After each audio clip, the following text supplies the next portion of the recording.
Okay, that was minging. Yeah, that really sucked. That really sucked. On to the next one. Good morning all. I'm here in sunny Spain, searching for a sand dune to train on. It's just before 10 o'clock. It's already about 30 degrees, so it's a warm one. You might also be wondering why I'm looking like a 90s Robbie Fowler with my nose strip. Well, it's funny how things come full circle, right? It's in vogue at the moment with people like Erling Haaland wearing mouth tape, concentrating on nasal breathing. We had a tennis player the other day playing with mouth tape on. Can't say I agree with that, but when we were playing Sunday League in the 90s, we were copying Robbie Fowler wearing these strips. So yeah, it's funny how things come full circle. But I have put it on to get a little bit more airflow through my nose to hopefully increase a bit of vasodilation, a little bit of parasympathetic drive during my recoveries. So here we go, the torture arena for the day. As you can see, super steep, perfect for hill sprints, etc. Let's go. Often you'll see people barefoot on sand dunes, trying to just strengthen up the feet, all the intrinsic muscles of the lower leg and foot. I'm not sure what's in this sand here. We've got all sorts of stones and stuff, so happy medium. I'm going in the Vivos. So I'm still going to get some of the strengthening benefits on the feet, but I'm going to be protected from anything sharp in there. Okay, right, let's get on with the warm-up. Okay, so I'm going to run through a classic medicine ball warm-up, just get some dynamic mobility in and a little bit of load through the tissues.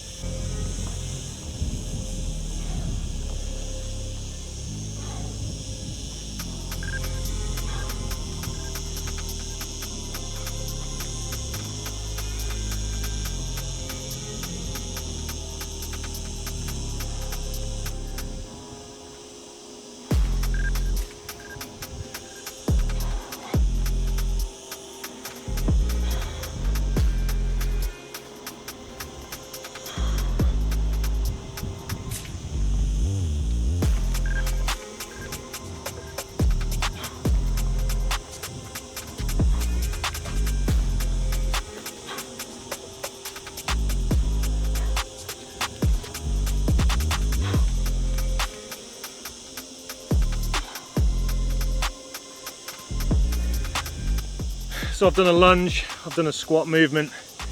Just gonna get into more of a hinge. I really like this hamstring movement with the medicine ball. A little bit of balance involved. Put some load through the posterior chain, and we get a little bit of a jump off each leg as well.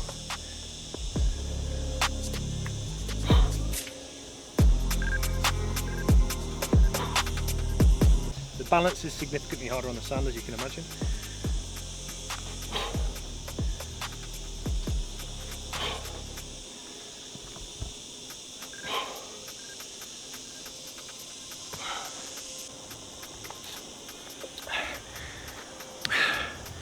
Any of you that have been to Europe, this is the tastiest isotonic drink on the planet. I don't know why they don't sell it in the UK. I haven't been paid to say that. That's mobilization done. I'm not really feeling particularly activated now. I could go through more sprints, traditional drills, sprint drills. We're on the sand, we've got a small space, then we've got the hill. So to activate instead, I'm going to do some of my throws. I'm going to do my med ball throws before sprinting. So traditionally you do your throws at the end of a session. If you think about the way that you're going to sequence your session, the throws would come in after the sprint work. But a lot of coaches will use it for activation, so I'm going to try that today, see how I feel.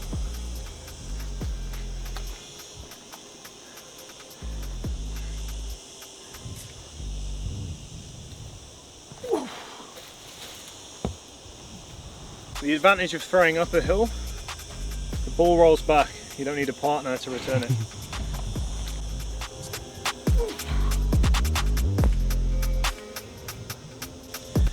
So I thought I was being really clever, but the hill's made of sand. I got stuck mad ball. So, better do my first rep to go and fetch it.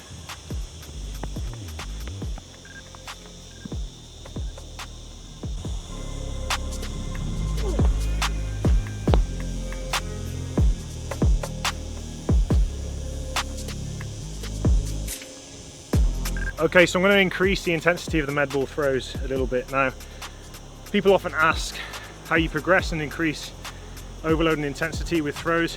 The obvious answer is using a heavier ball. But you also decrease velocity that way. One thing you can do is change the counter movement or the movement into the throw to increase eccentric demands. So this is how we're going to do it with the overhead throw.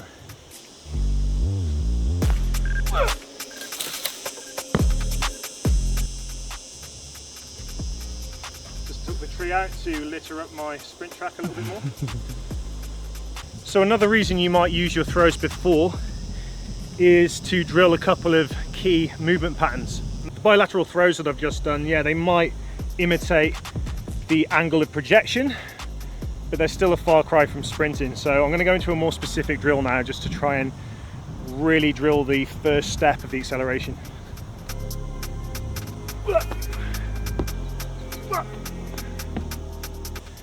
So I've not done a lot of sand dune training. It's very popular with some training groups. I think first and foremost because they might be closer to the seaside than I am. I'm so far away from the sea that it's just never an opportunity to do it. But there are some issues. She's soft surface. This is going to be a much more muscular effort. It's not going to be as elastic. We've got an unstable surface as well, so output's going to be slightly reduced. But as a conditioning session, I think the metabolic demands are going to be higher. In a general phase of training, we can use that to our advantage. So let's go, first sprint of the day.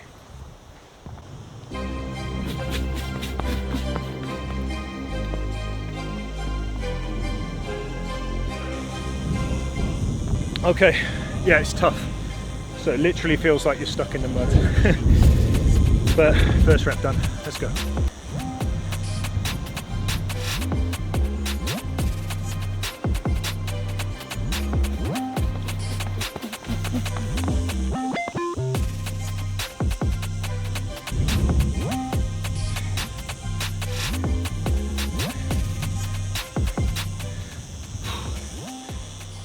It's only just past 10 o'clock, but it's already heating up. Not really used to training in this heat, so yeah, it's going to be a sweaty one.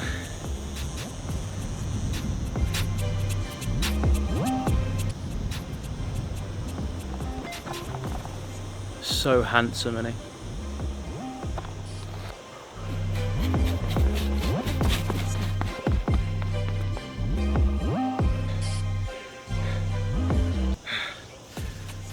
Wow.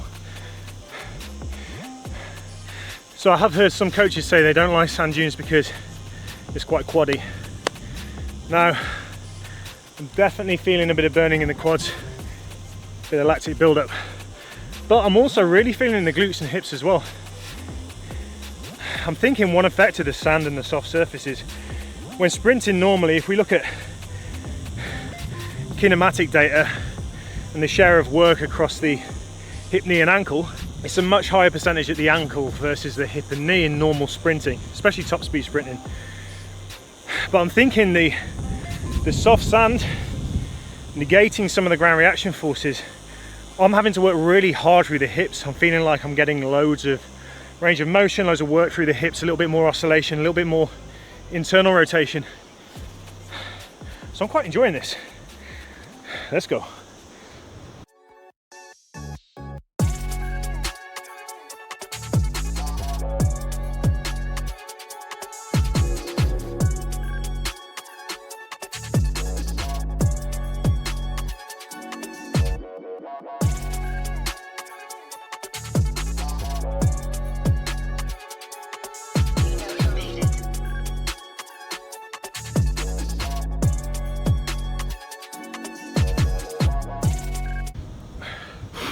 Okay, sprint's done. I don't know whether the nasal strip is doing anything for me. I'm still panting like a hot bulldog in between reps. But it's definitely allowing me to get a little bit more airflow through my nasal passage. Anyway, that sprint's done, so we're on to some jumps. I'm going to finish off with some jumps. We're going to chain these together. We're going to do a mixture of jumps and throws initially, just to add a little bit of load. You could talk about PAP. For me, I'm probably not going to get any post-activation potentiation. I'm already very warm. But technically, adding a load to this, to a skill, can assist in learning and optimization of the skill afterwards. So we're going to do a few jumps laced with throws, and we're going to chain that into pure jumps. Right, let's go.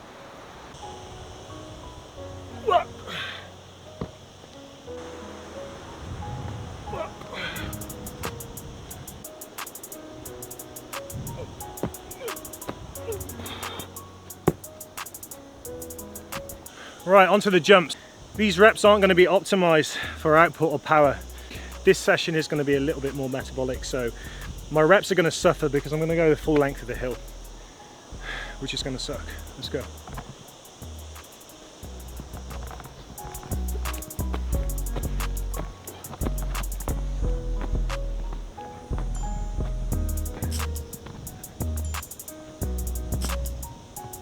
Minging. Yeah, that really sucked. That really sucked. On to the next one. Bounce.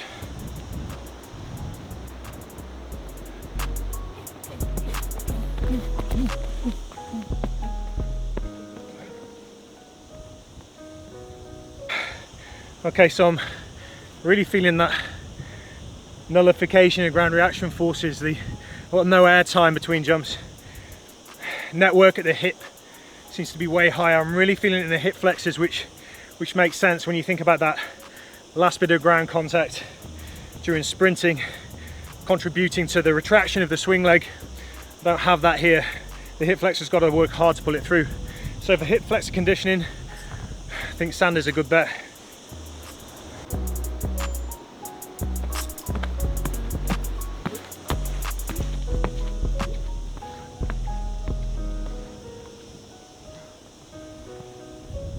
That was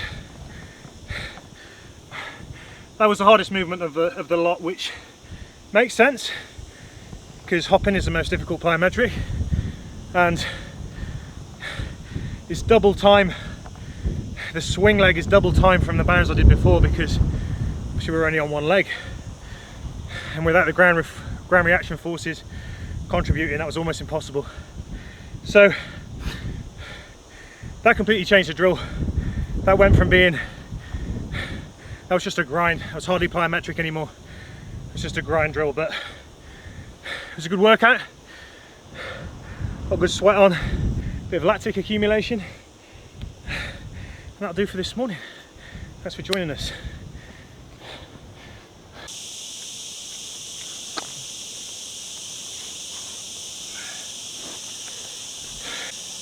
It's a lot of sand, bro. Brought half the sand dune with me, bro.